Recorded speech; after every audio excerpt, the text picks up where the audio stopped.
Once upon a time, in the bustling city of Lagos, where yellow Danfo buses screamed along potholed roads and the smell of roasted corn mixed with exhaust fumes, there lived a man the people only knew as the Madman of Oberland.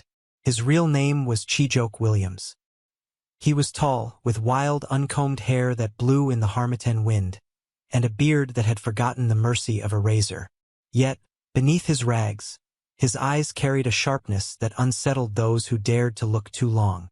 Children would laugh and run whenever he appeared. Women crossed the street when he staggered by, and Okada riders shouted curses at him for blocking the road. But what no one knew was that Chijoke was not born mad. He had once been a promising young man, the son of a humble carpenter in Enugu. He carried dreams brighter than the neon lights of Lagos Island. A dream to build, to create, to lift his family out of poverty. But tragedy has a way of breaking even the strongest men. Every evening, when the sun burned orange across the lagoon, Chijoke would sit under the giant billboard at Oberland Bridge and hum a song. The same song every time. A soft Igbo lullaby, the kind a mother sings to her baby. People thought it was madness. But that song was his only anchor, the last thread connecting him to the life he once had, before the fire, before the betrayal, before he lost everything. It was on one of these evenings that fate began to weave its dangerous thread. The rains had just ended. The air smelled of wet earth and fried akara from the street sellers. And at that very moment, across the city in a glass mansion in Ikoyi, a young woman sat by her window in a wheelchair, watching the same rain with tears in her eyes. Her name was Amarachi Johnson, the only daughter of Lagos billionaire, Chief Kenneth Johnson. Amarachi was beautiful, skin smooth like polished mahogany, eyes soft but filled with sorrow. 2 years earlier, a car accident had left her paralyzed from the waist down. Once the jewel of Lagos society, a girl who danced at every wedding and laughed at every party. Now she sat silent, trapped in her chair, forgotten by her friends, pitted by strangers. Her father brought her every comfort money could buy. Nurses, therapists, imported equipment. But none could bring back her legs. None could return her joy. And so Amarachi, like Chijoke, had learned the cruel rhythm of loss. That night, as the city lights flickered and generators roared against the silence, something strange happened. Amarachi had a dream. In the dream, she saw a man dancing wildly in the rain. His clothes were torn, his hair matted, but his movements were full of life.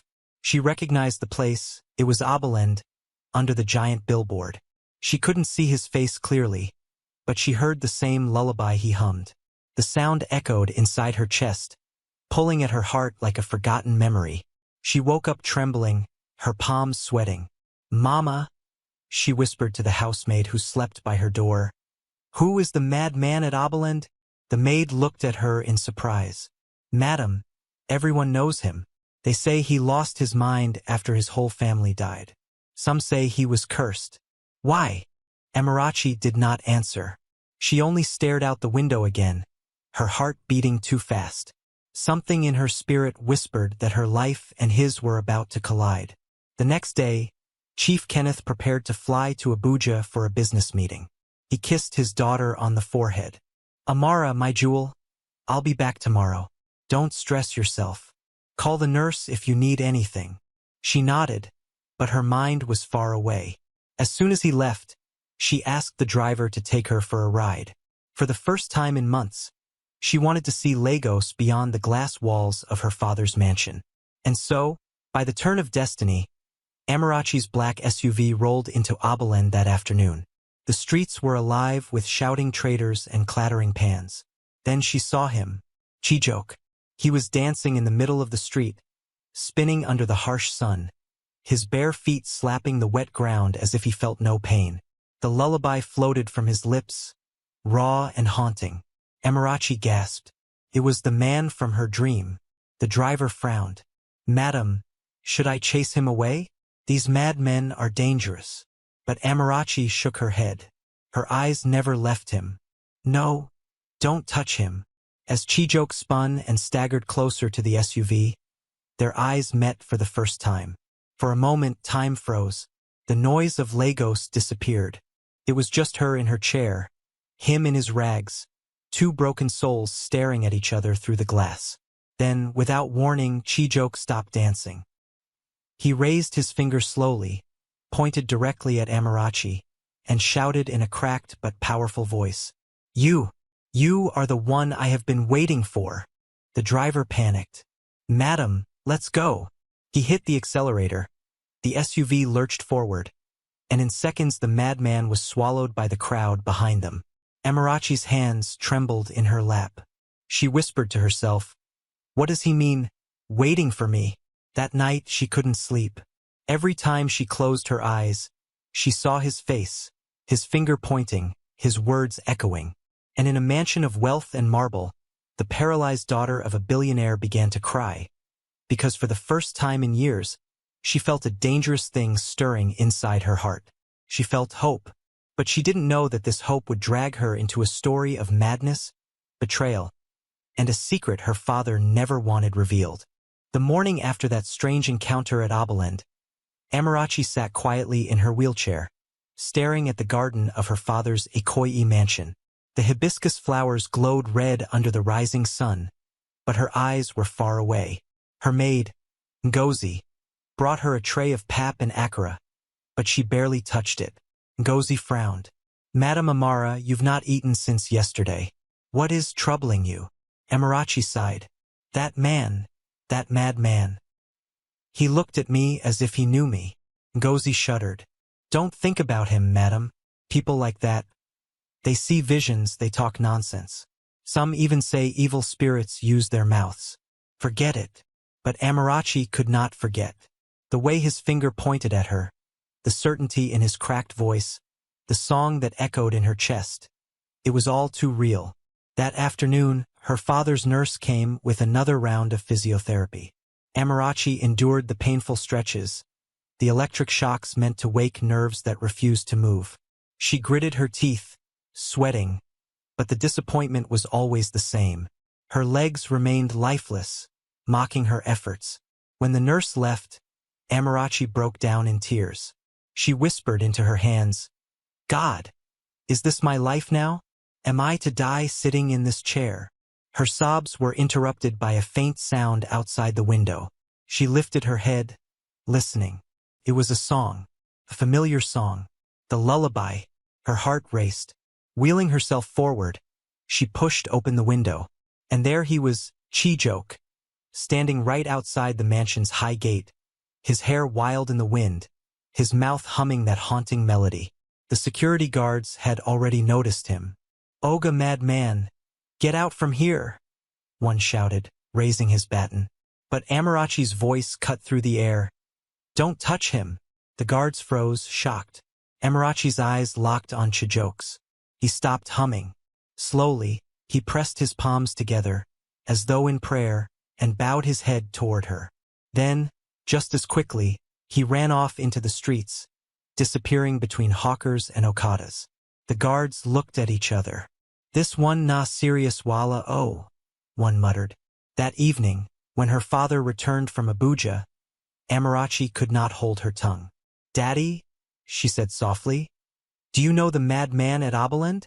Chief Kenneth, who had been loosening his tie, froze for a second. His eyes flickered, then he forced a laugh. "Madman? Amara, Lagos is full of them. Why ask me such nonsense?" But Amarachi's gaze was sharp. She saw the way his hand trembled slightly as he reached for his glass of brandy. She saw the shadow that crossed his face. "Because he pointed at me yesterday.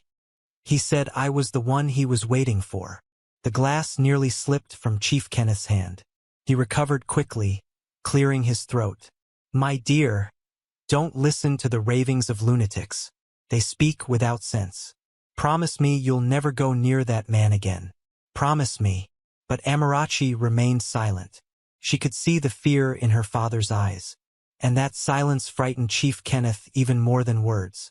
Later that night, as the mansion grew quiet, Amarachi lay awake in her bed.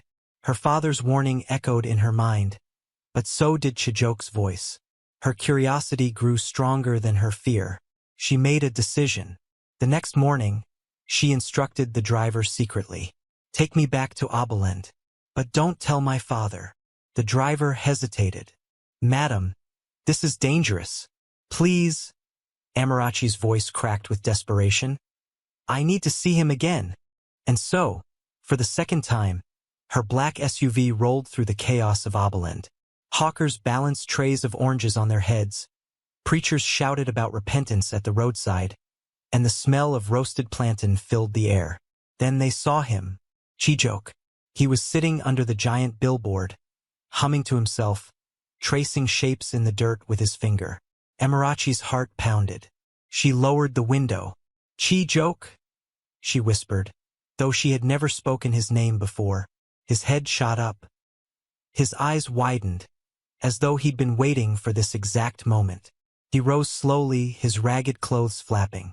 He approached the SUV, each step deliberate, his gaze never leaving hers. When he reached her window, he bent low and whispered words that made her blood run cold. Your legs will not move until the truth moves in your father's house. Amarachi gasped. What truth? What are you saying? But Chijok only smiled faintly, lifted his face to the sky, and began to dance again. Twirling, spinning, laughing through cracked lips as the crowd gathered, pointing and mocking. The driver panicked. Madam, let's leave before trouble starts. Amarachi's voice shook as she cried out, Chijok, tell me what you mean. What truth? But he did not answer. He only danced harder, as if possessed, his bare feet splashing the muddy ground. Then suddenly, in the middle of his wild spinning, he collapsed. The crowd screamed. Some laughed. Others ran forward. Amarachi's hands flew to her mouth, and for the first time since her accident, she felt a surge of strength in her arms as she tried to push herself out of the SUV, desperate to reach him. The crowd in Oberland swarmed around the fallen madman. Some jeered, some laughed, some shook their heads in pity. "Na so madness day kill person," one traitor shouted. "Leave am, a beg. Better make we carry am comet from the road," another said. But Amarachi's heart thundered in her chest. She couldn't sit still. For the first time in months, she pushed herself forward, leaning out of the SUV window, her voice breaking through the noise. "Please, don't hurt him. Let me see him." The crowd turned in surprise. Who was this rich woman shouting for a madman? The tinted SUV, the driver in suit. It was clear she didn't belong here. Two young boys, curious and bold, helped clear a path. Chijok lay on the muddy ground, his chest rising and falling rapidly. His lips moved, as though whispering words only he could hear. Amarachi's trembling hand reached out from the SUV. "Chijok, can you hear me?" Slowly, his eyes fluttered open. He looked at her and gave a weak, broken laugh. "So, you came." The driver was panicking now. "Madam, this is too much. Let's go before people start recording videos. Your father will finish me." But Amarachi shook her head fiercely. "No, I need to know." Chijok's cracked hand stretched towards her, his voice hoarse but steady. "Do you know why I dance?" She shook her head, her eyes filling with tears. "Because," he coughed, "every step I take is a fight against the lie that destroyed me. The same lie that is destroying you." Her breath caught. "What lie?" But before he could answer, the crowd erupted. A team of uniformed men pushed through, two of Chief Kenneth's private security guards. Their faces were hard, their voices commanding. "Move away. Everybody clear. This man is dangerous." They grabbed Chijok roughly, lifting him from the ground. He struggled weakly, but he was no match for their strength. Amarachi shouted, "Stop! Leave him! Don't touch him!" But the guards ignored her. One of them turned to the driver. "Olga said to bring Madam home immediately. This place is not safe for her." Amarachi's eyes widened. "My father sent you?" "Yes, madam." Her heart sank. So her father already knew she would come here. He was watching her.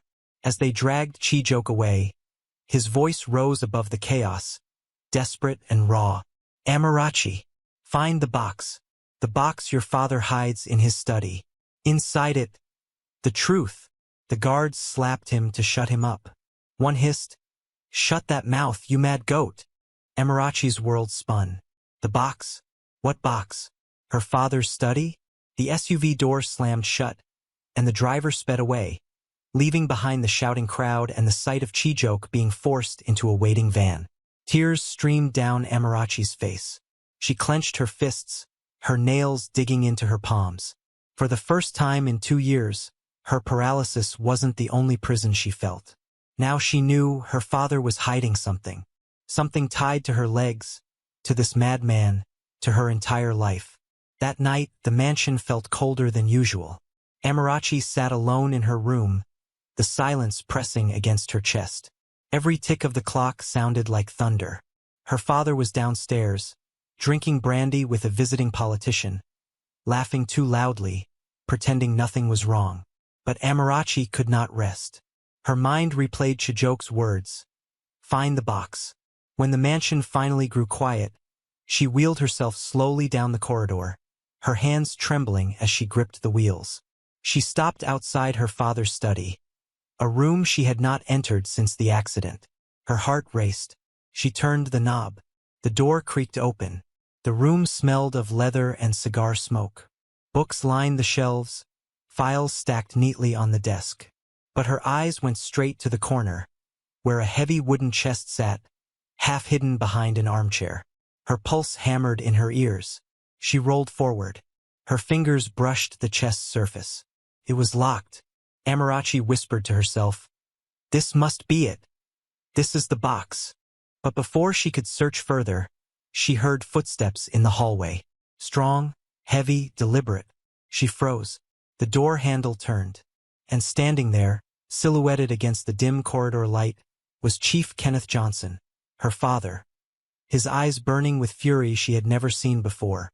Chief Kenneth stood in the doorway, his tall frame casting a shadow across the study. His eyes narrowed when he saw Amarachi by the chest. For a long moment, silence filled the room, so heavy it could crush the air. "Amara." His voice was calm, too calm, the kind of calm that hides storms. "What are you doing here?" Amarachi's throat went dry. She tried to speak, but her words trembled. "Daddy, I was just what?" He snapped, stepping closer, his shoes clicking sharply against the polished floor. "Looking through my things? Sneaking around my study in the middle of the night." Her hands gripped the wheels of her chair. "I only wanted to know the truth." His jaw tightened. "What truth?" The madman said. She hesitated, then blurted out. "He said my legs will never move until the truth in this house is revealed. He told me about a box in your study." Chief Kenneth's face drained of color. His hand, still holding a half-finished glass of brandy, shook violently. In a flash of rage, he hurled the glass against the wall, where it shattered into 1,000 glittering pieces. "You listen to a lunatic on the streets?" His voice thundered through the mansion. "A man with no home, no name, no sanity? And you dare come here accusing me?" Amarachi's tears welled up, but she refused to back down. "Daddy, I saw him collapse. I saw how he looked at me, how he called my name. This is not madness. He knows something about me, about you. And I will not rest until I find out." Her words struck like daggers. Chief Kenneth's chest rose and fell, his anger barely contained. He stepped forward, towering over her, and his voice dropped to a cold whisper. "Amara, I have given you everything. Doctors from abroad, therapists, comfort, protection. And this is how you repay me? By chasing after a street rat's lies." His eyes darted toward the chest. For a brief second, panic flickered across his face. Then, with a sharp move, he kicked the chest away from her reach. "Whatever nonsense he told you dies tonight. Do you understand me?" Amarachi flinched at his words. She had never seen her father like this. So shaken, so desperate. "Why are you so afraid of me opening it, Daddy?" she whispered, voice trembling but steady. "What's inside that chest?" For a moment, Chief Kenneth's lips parted, as though he might answer. But then he turned away, pacing back and forth like a lion trapped in a cage. His hands clutched his head. You don't know what you are asking for, Amara. Some truths are heavier than death. Her tears streamed freely now. Then let me carry it. Because the weight of not knowing is killing me already. His shoulders sagged. For the first time, Chief Kenneth looked less like a billionaire and more like a broken man. But then the fire returned to his eyes. He straightened his suit, his voice hard again. You will stay out of this. That is my final word. And without another glance, he stormed out, slamming the door behind him. The echo rang through the mansion like thunder. Amarachi sat in the silence, shaking. Her gaze returned to the chest. She could feel it pulling at her, whispering secrets. She knew now more than ever that she could not stop. The next morning, the mansion was unusually tense. Chief Kenneth left early, his convoy of SUVs roaring out of the gates. Amarachi waited until the house quieted, then wheeled herself back to the study. The chest was still there. Its lock glinted in the morning light. She ran her fingers over it, whispering, I will open you, no matter what it takes. But before she could attempt anything, Ngozi, her maid, entered quietly. Madam, are you sure you want to go down this road? She asked softly. Amarachi turned to her sharply. Ngozi, do you know what's in this box? The maid hesitated, fear flashing in her eyes. Her voice dropped to a whisper. All I know is that your father said if anyone ever touches that chest, the whole family will be ruined. The words sent a shiver down Amarachi's spine. Then it is true. He is hiding something. Ngozi swallowed hard. Madam, listen to me. Secrets buried too deep. When they come out, they destroy everything. Please, let it go. But Amarachi shook her head, determination burning through her tears. No, can't let it go. Because maybe, just maybe, the truth inside will give me back my legs. Her voice trembled, but her heart was firm. She turned back to the chest, her hands shaking as she tugged at the lock. And then, without warning, the sound of a key turning echoed in the corridor. Heavy footsteps approached. Ngozi's eyes widened in fear. Your father, he's back early. The doorknob twisted. Amarachi's blood ran cold. The study door creaked open slowly. Amarachi's breath caught in her throat. She expected to see her father storming in with rage. But instead, it was not him. It was Mama Doyen, the old housekeeper who had served the Johnson family for decades. Her back was slightly bent, her wrapper tied firmly around her waist, and her hands carried the faint smell of palm oil from the kitchen. Madam Amara, she whispered, glancing nervously at the chest. Why are you here? Relief washed over Amarachi, but it was quickly replaced by suspicion. She straightened in her chair. Mama Doyen, do you know what is inside this box? The old woman's eyes flickered with something. Fear, guilt, memory. She closed the door quietly behind her and leaned closer. My child. Some boxes are not meant to be opened. Amarachi's frustration burst out. That's what everyone keeps saying. My father, Ngozi, even you. Why is everyone protecting this chest? What is so terrible inside it? Mama Doyen wrung her hands, her voice low and trembling. I should not say this, but since the day of the accident, your father has guarded that box like his own life. He forbade us to touch it, even to clean near it. One night, I heard him weeping inside the study, whispering names I did not recognize. Names, Amara. Names that sounded like curses. Amarachi's pulse quickened. What names? But before Mama Doyen could answer, a loud voice echoed from the courtyard outside. Where is she? Where is Amarachi? Her father. The old woman's face paled. She hurried to the door. I beg you, child. Leave this matter before it consumes you. She slipped out just as Chief Kenneth's heavy footsteps thundered closer. Amarachi's hands shook. She wheeled herself backward, away from the chest, pretending she had only come to look at the bookshelves. The door burst open. Chief Kenneth entered, his face flushed with fury. 2 security guards followed, their eyes cold and watchful. Amara, he barked. How many times must I tell you? Stay away from this room. I was only reading, she lied softly, but her voice cracked under his glare. His jaw tightened. He gestured to the guards. "Lock this study. No one enters again except me. Do you understand?" The guards nodded and moved to secure the chest with a heavy chain. Amarachi's heart sank as she watched the box. Her only hope of answers, sealed away right in front of her eyes. Her father leaned close, his face inches from hers, his voice a dangerous whisper. "Amara, if you love me at all, you will bury this madness. That lunatic you saw in Abilend is nothing. Forget him. Forget his words." But Amarachi held his gaze, her voice shaking but firm. "I can't forget, because his madness feels more like truth than your silence." Her words cut him deep. His hand trembled in the air as though he wanted to slap her, but he couldn't bring himself to do it. Instead, he turned sharply, storming out of the study, his guards following close behind. When the door slammed shut again, Amarachi broke down in tears. Her body shook with sobs, but beneath the grief was something fiercer. Resolve. That night, as the city of Lagos hummed with nightlife, horns blaring, suya roasting, music drifting from roadside bars, Amarachi sat in her room, staring at the ceiling. Sleep would not come. Then she heard a sound, a faint tapping at her window. Her heart raced. She wheeled herself closer, pulling back the curtain. And there, in the shadows of the garden, stood Chijok. His face was gaunt, his hair matted, but his eyes burned with wild determination. He lifted a finger to his lips, silence. Amarachi's breath caught. How had he escaped? How did he find her here again? He leaned closer to the glass and whispered, just loud enough for her to hear. "If you want to know the truth, meet me at the old railway line tomorrow at dawn. Come alone."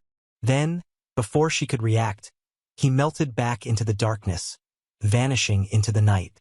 Amarachi's hands trembled on her wheels. Fear and hope tangled inside her chest. The old railway line was dangerous, abandoned, crawling with whispers of thieves and ghosts. But she knew, deep in her heart, that this meeting would change everything. And for the first time since her accident, Amarachi whispered into the silence, "Yes, I will go." The night was long. Amarachi barely closed her eyes. Every creak of the mansion felt louder than usual, every shadow heavier. The thought of the madman's face at her window burned in her mind. His words replayed again and again.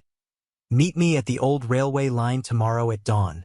By the time the first cock crowed in Ikoyi, she was already dressed. A plain wrapper tied across her lap, a shawl draped over her shoulders. She wheeled herself quietly through the corridors, careful not to wake the sleeping house. The guards outside were dozing in their chairs, the hum of their radios masking the faint roll of her wheelchair. Her driver, Michael, was waiting by the SUV, eyes heavy with sleep. He frowned when he saw her. "Madam Amara, where are you going this early?" "Just drive," she whispered, "and tell no one, not even my father." Michael hesitated. "But madam, the old railway line, that place is dangerous. Thieves, area boys." Amarachi's eyes glistened with determination. "Please, Michael, I must go."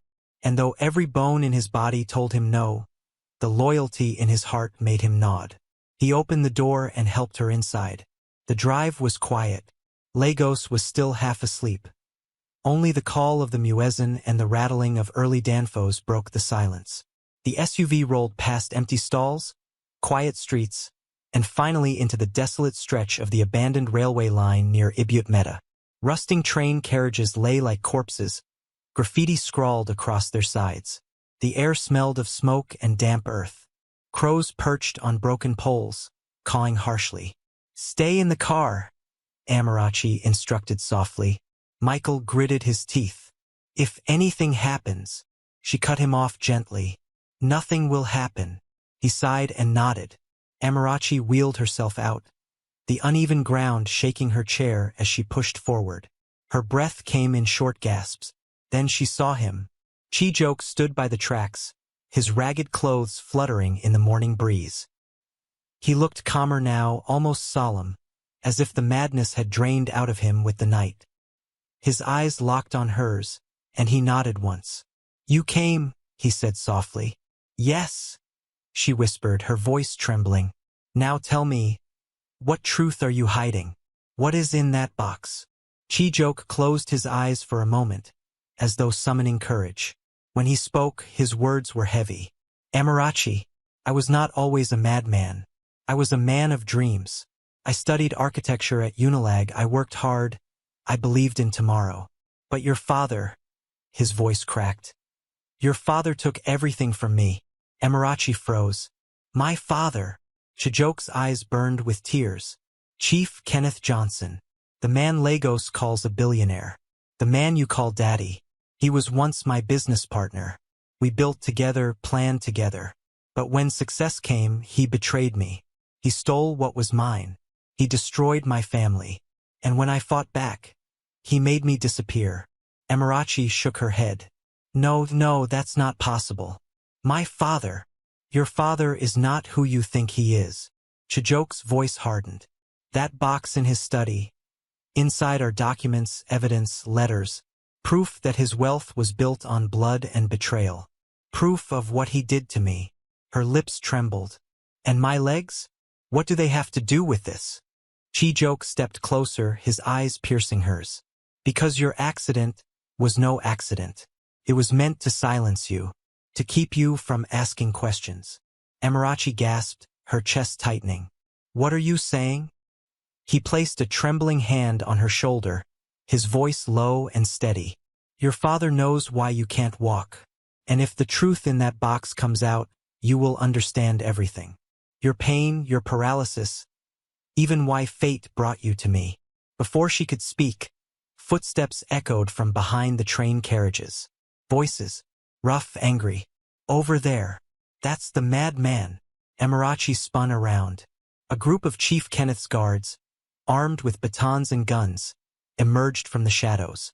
Their eyes locked on Chijoke with deadly intent.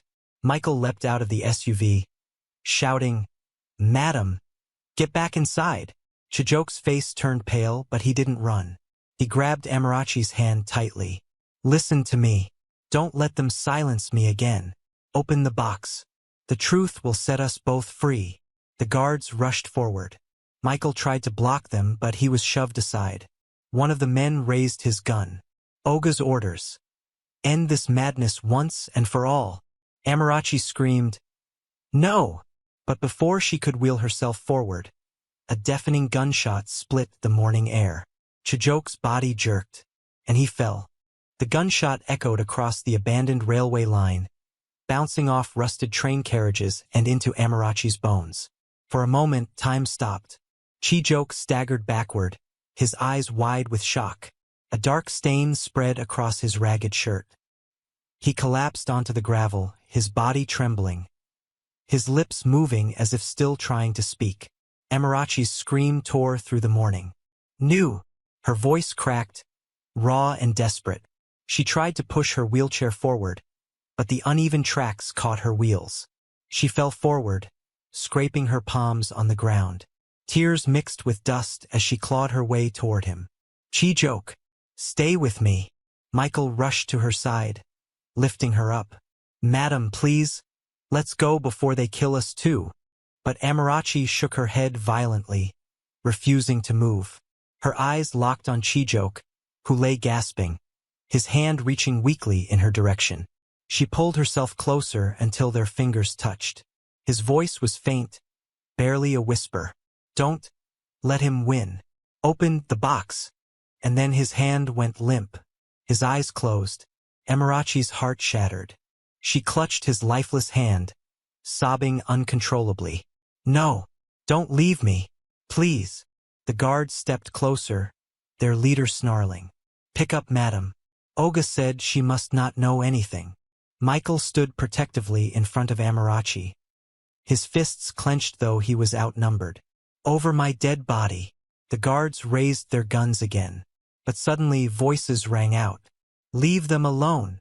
From the alleys beyond the railway line, local traders and mechanics emerged, drawn by the gunshot. Women carrying trays, men in oil-stained shirts, Okada riders revving their bikes. They rushed forward, forming a human wall between Amarachi and the guards. "This is our area," one man shouted. "You no fit kill person here and walk free." The guards hesitated, looking around nervously. The crowd grew angrier, shouting, raising sticks and stones. The guards exchanged glances. Lagos mobs were not to be tested. "Retreat!" their leader hissed. "Now!" They slipped away into the shadows, their black SUV roaring off into the distance. Amarachi collapsed against Michael, her tears soaking his shirt. Around her, the crowd murmured. Some pointed at Chijok's body. "Ah, this poor man.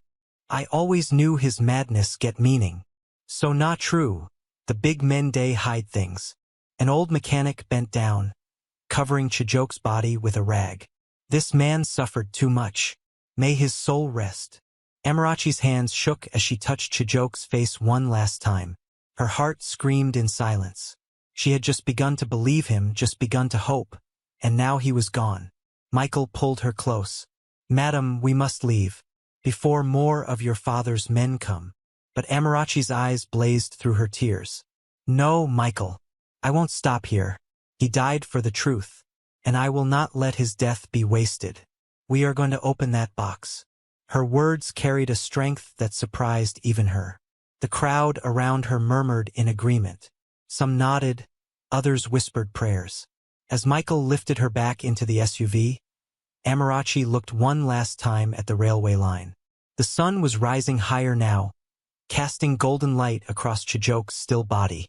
In her heart, she heard his voice echoing, "Don't let him win. Open the box." She wiped her tears. For the first time since her accident, she felt a fire inside her that no paralysis could cage. On the drive back, she stared out the window, her mind racing. If her father could order men to kill Chijok, what else was he capable of? And what exactly lay inside that chest that made him tremble? By the time the SUV rolled through the mansion gates, Amarachi's resolve was steel. She would open that box, no matter the cost.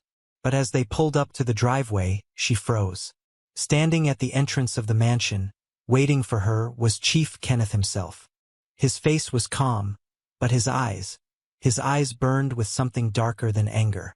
He already knew where she had been, and he was ready. The black SUV rolled to a stop in front of the mansion.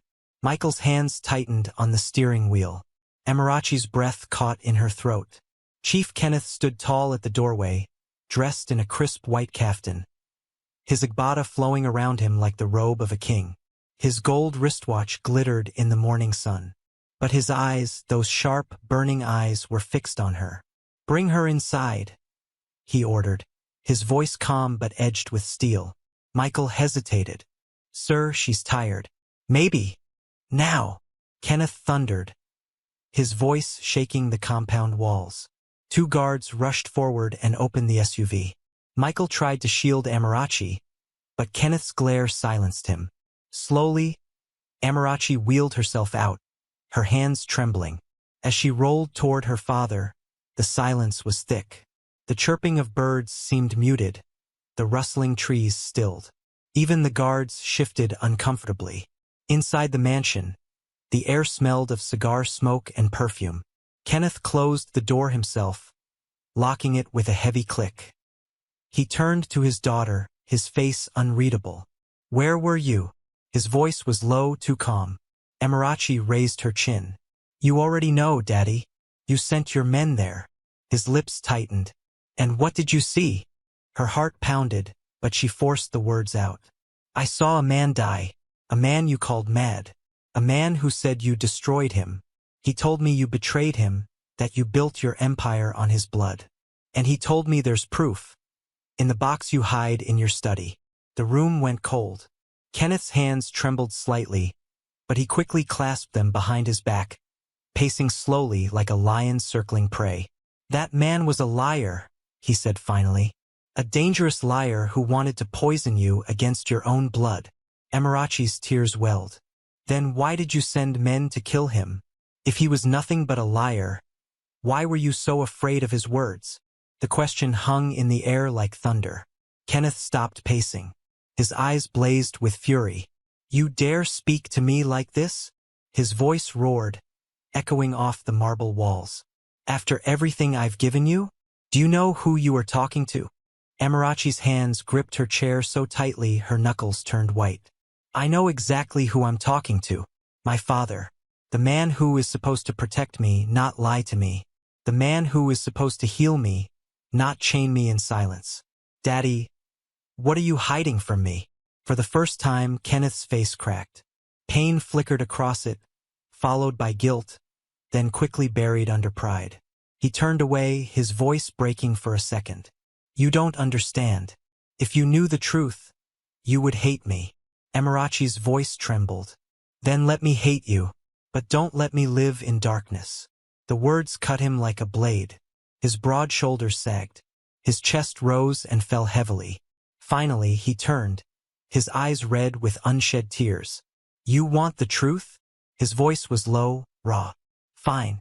Tonight, after dinner, I will open that box myself. And you will see what lies inside. But once you know, there will be no turning back. Amarachi's heart pounded. Hope and fear clashed inside her. She had pushed him to the edge. For the first time, he had promised to open the chest. But deep inside, she felt a chill. His voice carried something final, something dangerous, as though the truth inside that box was more explosive than a gunshot. That night could bring her freedom or her destruction. The mansion was too quiet that evening.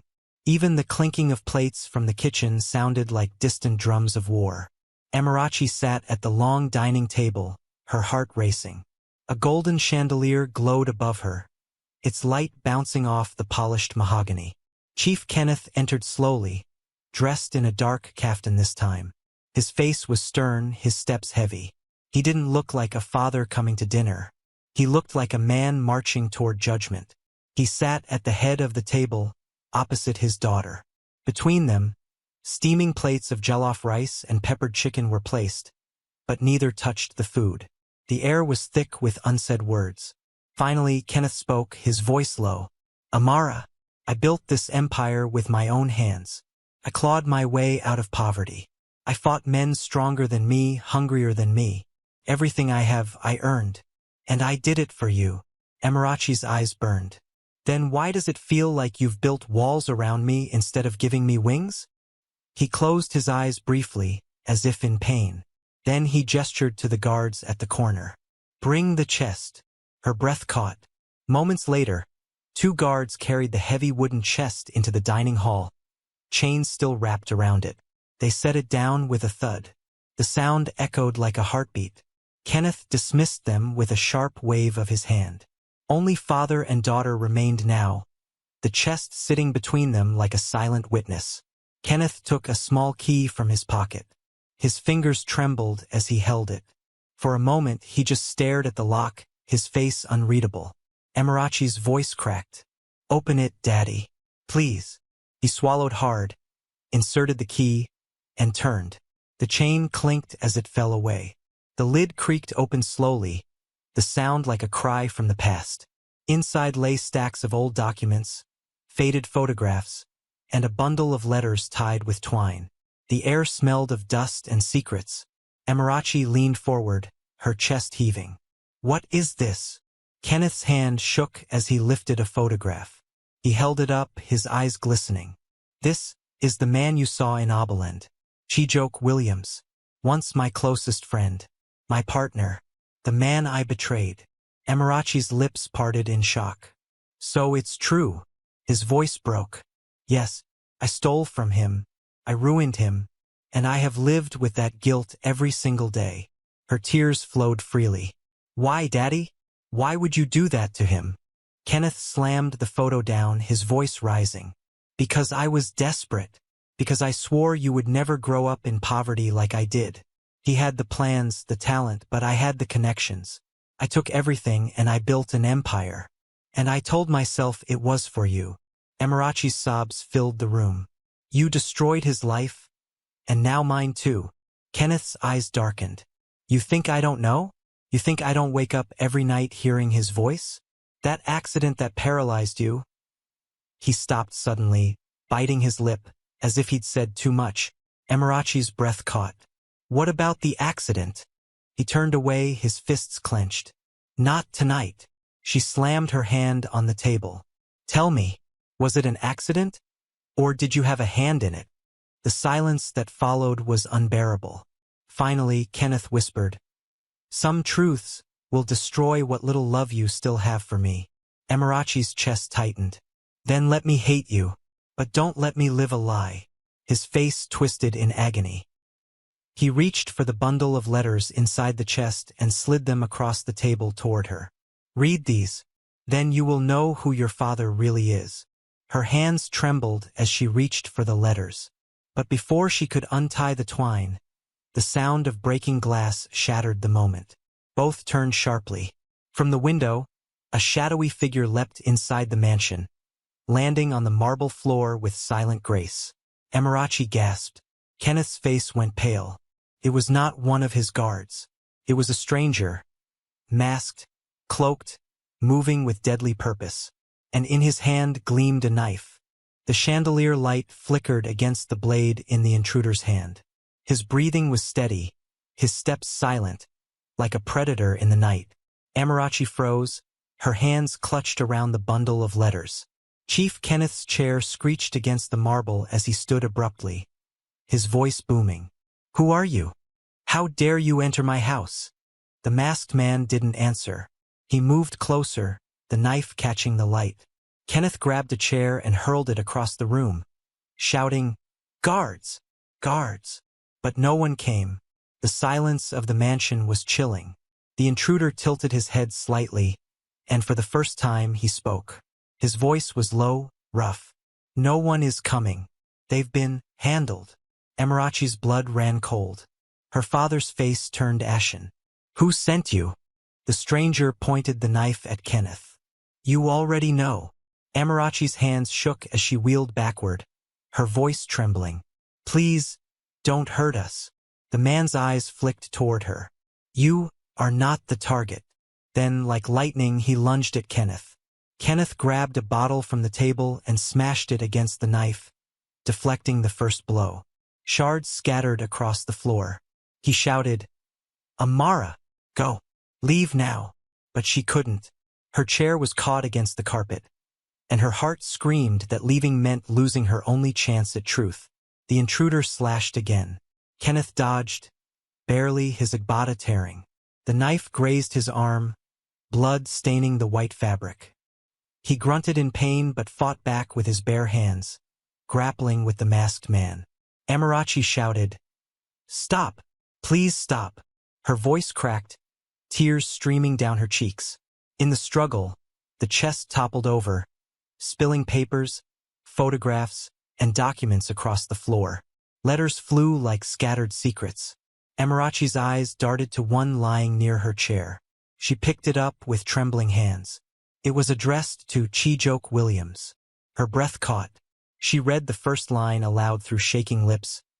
Brother, forgive me, for I have done what no brother should ever do. Her heart pounded. Brother! She looked up at her father, horror spreading across her face. Daddy, you and Chijok? Kenneth's eyes widened in shock, his grip faltering on the intruder. Amara, no. But the masked man shoved him hard, sending him crashing into the dining table. The sound of shattering plates filled the air. Kenneth groaned, clutching his ribs. The intruder raised the knife high, aiming straight for Kenneth's chest. Emirachi's scream pierced the mansion. No! She threw herself forward, toppling from her wheelchair onto the cold floor.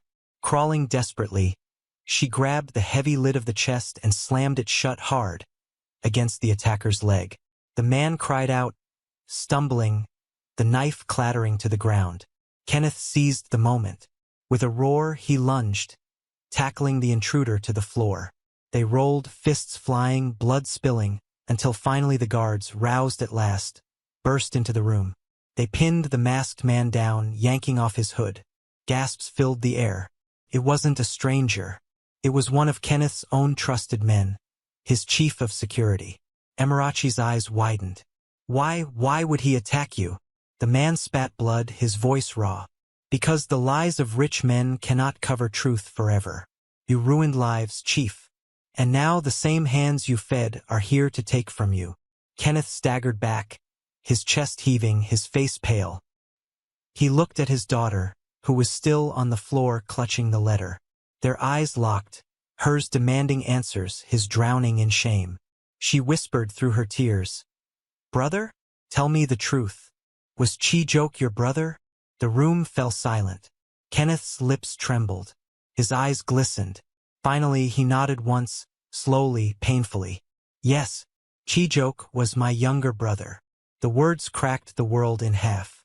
Amarachi's cry broke from the depths of her soul. The madman who had danced in the streets, the man who had called her name, the man who had died at the railway line was her uncle. The revelation hung in the air like smoke after a fire. Amarachi's tears soaked the letter in her hands. Her voice cracked, barely a whisper. "My uncle? All this time? The man you called mad? The man you destroyed? He was my own blood." Chief Kenneth staggered against the wall, clutching his side where blood seeped through his torn kaftan. His face was pale, his eyes hollow. "Yes, Amara. He was my younger brother. My only brother." The guards held the would-be assassin on the ground, but the man's bitter laugh filled the room. "You see? Even your daughter knows now. You buried your own brother alive in the streets of Lagos. Money made you madder than him." Kenneth roared, "Shut your mouth!" He lunged forward, but Amarachi's trembling voice stopped him cold. "No, Daddy. Don't silence him. You've silenced enough voices already. You will speak now. To me." Her words cut sharper than any knife. The great Chief Kenneth Johnson, the billionaire every Lagos newspaper praised, the man who ruled over men like a king, lowered his head before the broken girl in a wheelchair. His voice shook. "It began when we were young. Chi-Joke and I had nothing but dreams. He was the brain, the architect, the creator. I was the one who could talk, who could find men with money. We made plans together. But when opportunity came, his voice cracked. I betrayed him. I stole his designs, his investors. I left him with nothing. And when he fought back, I used my influence to crush him. Contracts vanished. Loans disappeared. Even his family turned against him. I broke him until his mind shattered." Amarachi sobbed. "You ruined him, your own brother. And you let me believe he was just a madman." Kenneth's tears finally fell. "I told myself it was for you, Amara. That everything I did was to build a future for you. But the truth is, I was weak. I was greedy. And I destroyed my own blood to rise." The guards shifted uneasily.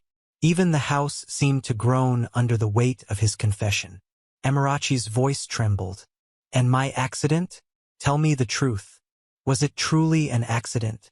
Kenneth's face twisted in pain. He sank into a chair, burying his face in his hands. His voice was muffled but heavy. "That night, you were never meant to be in that car. The brakes had been tampered with. It was meant for me." Amarachi's eyes widened. "What?" He lifted his head, his face broken. "One of Chi-Joke's old allies. Someone who wanted revenge. They came for me, but you, my only child, you took the blow. And when I saw you in that hospital bed, lifeless from the waist down, I swore never to let the truth come out. I thought silence would protect you. But silence only chained us both." Amarachi's tears flowed freely, her body shaking. "So I have lived paralyzed, carrying a wound that was never mine to carry." Kenneth reached for her, but she recoiled. "Don't touch me." The words cut deeper than any blade. Kenneth froze, his hand hanging in the air. The assassin on the floor sneered, spitting blood. "Justice has a way of finding even the richest men. You can't bury guilt forever, Chief. Your daughter is proof of that." Kenneth gestured for the guards to drag the man out.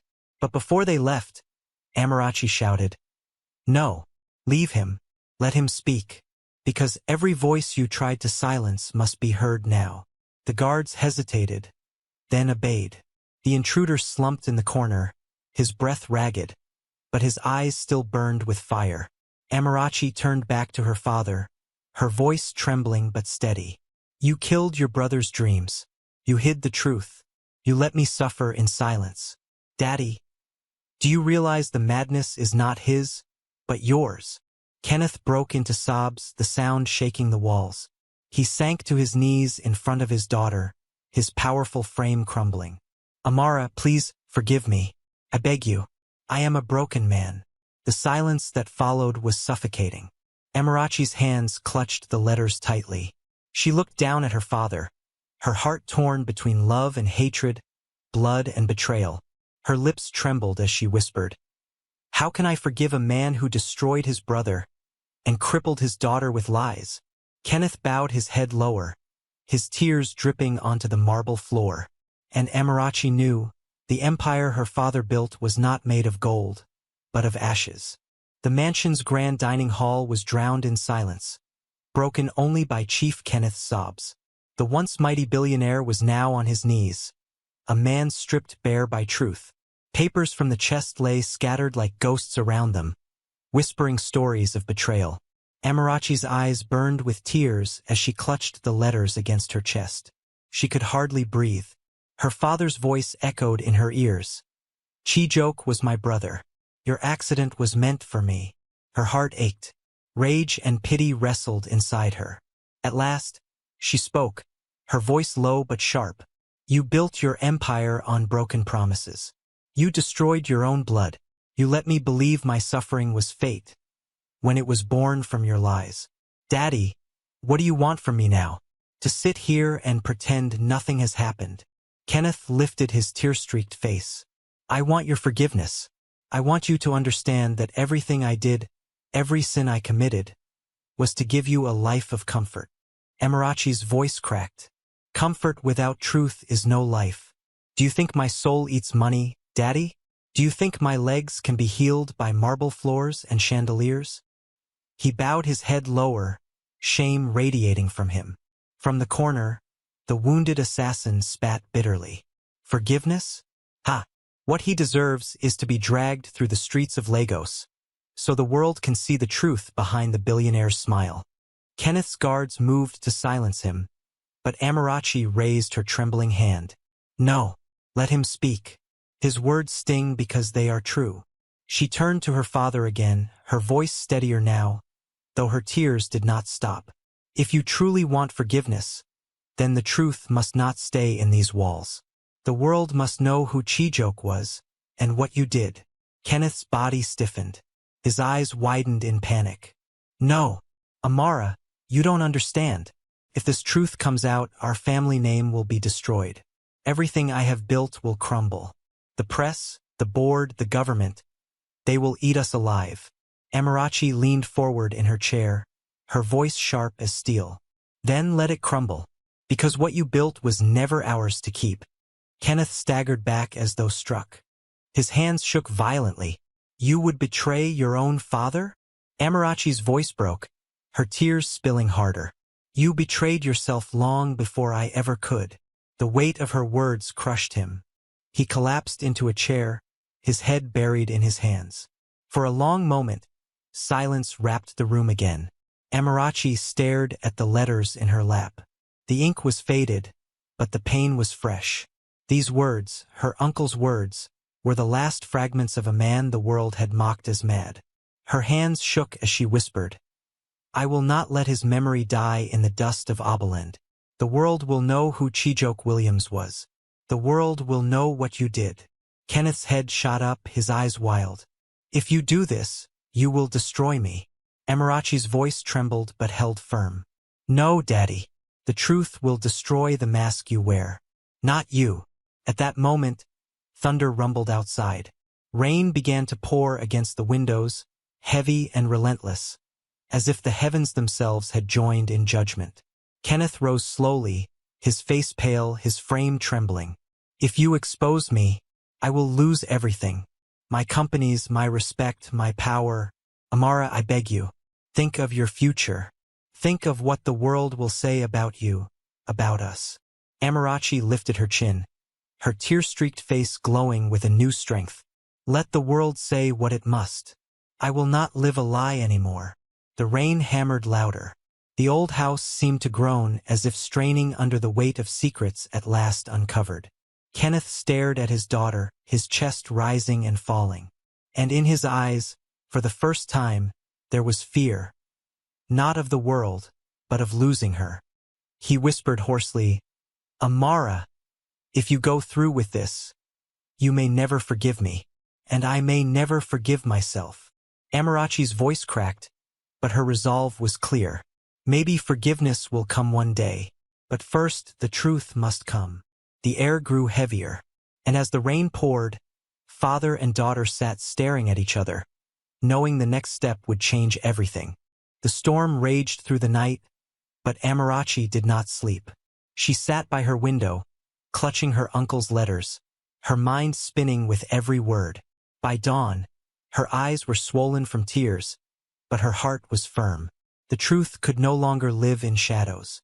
When morning came, she asked Michael to bring her his phone. She sat at her desk, the bundle of letters spread before her like sacred scripture. With trembling hands, she began to read them aloud, recording her voice.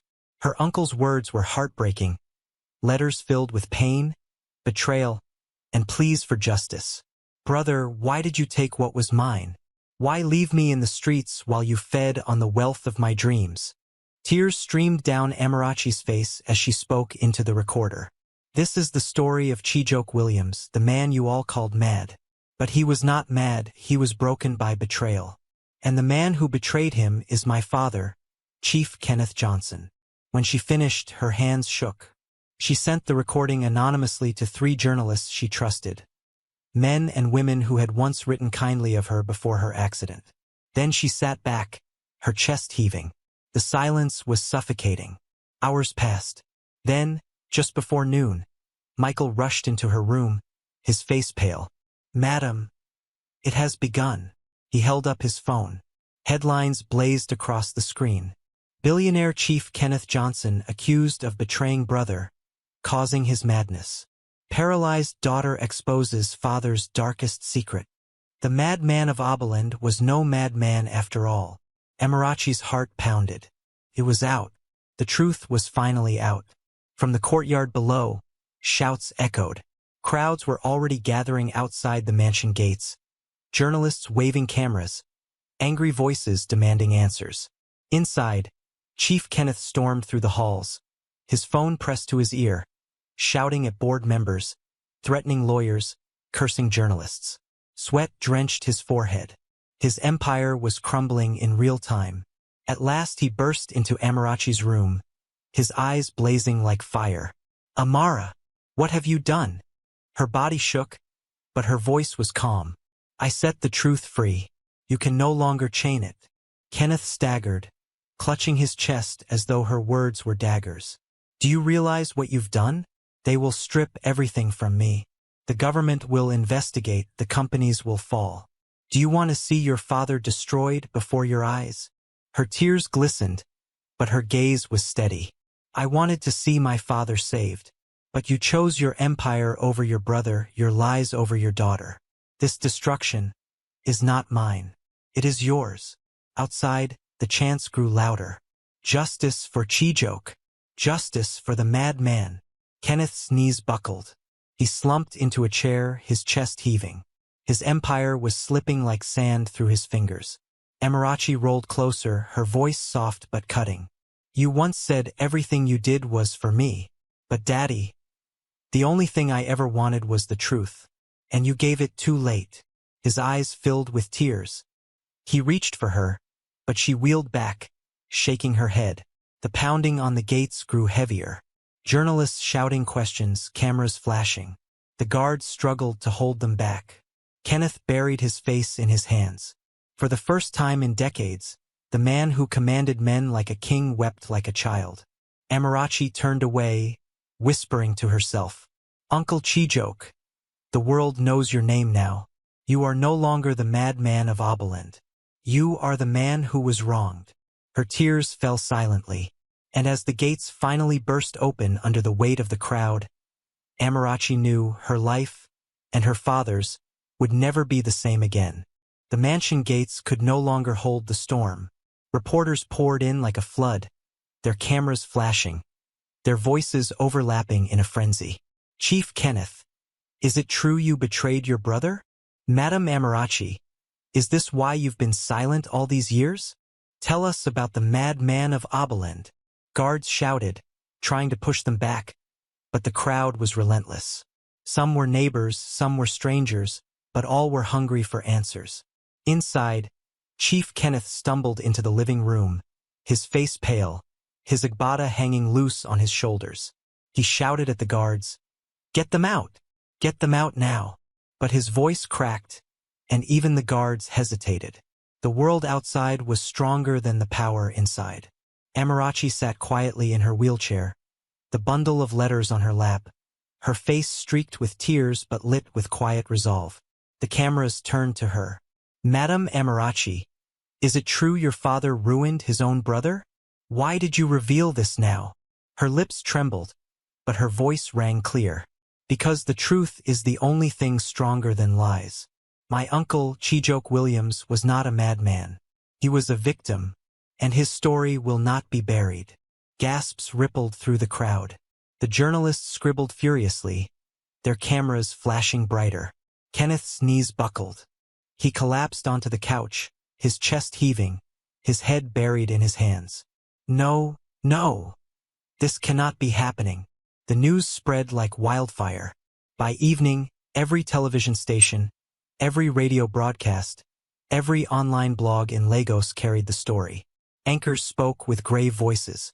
The shocking revelation that the billionaire Chief Kenneth Johnson betrayed his brother has shaken the nation. In the streets of Oberland, where Chijoke once danced, people gathered.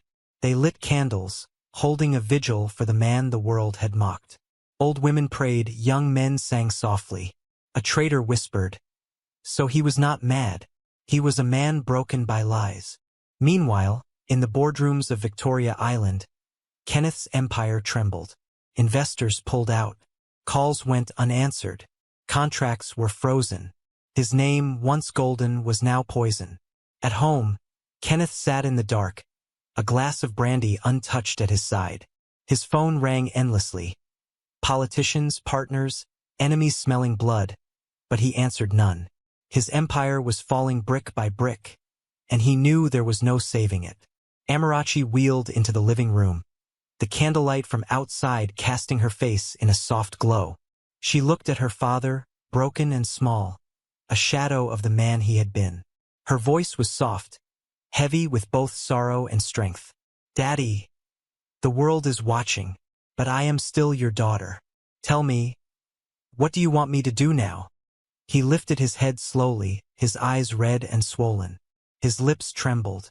I want my brother back, but he is gone. And I want your forgiveness, but I know I do not deserve it." Amarachi's tears slipped silently down her cheeks. She whispered, "Uncle Chijoke is gone, but his truth lives, and maybe one day forgiveness will come. But tonight all we have is ashes."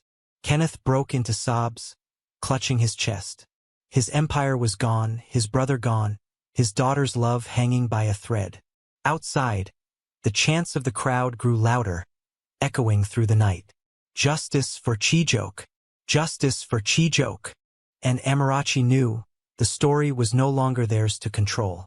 It now belonged to the world. Days turned into weeks. Lagos could not stop talking. Newspapers splashed Kenneth's downfall across their front pages. "Empire of Lies," one headline read. "From billionaire to betrayer," screamed another. The Johnson mansion, once a palace of pride, now stood like a fortress under siege. Guards left. Friends vanished. Politicians who once bowed at Kenneth's feet now whispered his name like a curse. And yet, in the very streets where Chijoke once danced in rags, people gathered every evening. They sang the lullaby he hummed, their voices trembling with sorrow. They called him not madman anymore, but the broken brother. His story became a warning, a parable whispered in markets and bus stops alike. Amarachi sat by her window, her hands resting on her lap. Her body remained paralyzed, but her spirit had found a strange strength. She whispered to herself, "Uncle, the world remembers you now. You are no longer lost." Her father sat alone in the study, the chest still open on the floor, papers strewn about like skeletons of his past. His eyes were hollow. Every so often, he whispered Chijok's name, as if trying to call back a ghost. One evening, Amarachi wheeled herself into the garden. The sun was setting, painting the sky in hues of gold and crimson. The air was heavy, but peaceful. She remembered the last words Chijok spoke at the railway line. Don't let him win. Open the box. She had opened it. The truth had been freed. But freedom came with a price. Her father was ruined. Her family name was ashes. And her legs, still lifeless. Michael stood quietly behind her, his voice soft. Madam, was it worth it? Her tears glistened in the fading light. Yes, because silence would have killed me long before paralysis did. Now the world carries my uncle's story, and my heart, though broken, is free. From the mansion, she heard her father's sobs drifting into the night.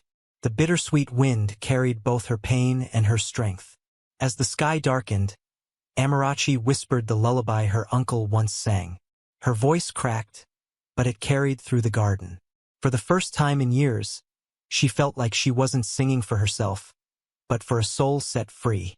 And somewhere, in the rustling trees and the quiet air, she could almost hear him dancing again. Wild, free, no longer mad, but whole. The story of the madman and the billionaire's daughter had ended. But the lesson would live on forever. Truth may break families, but lies will bury them.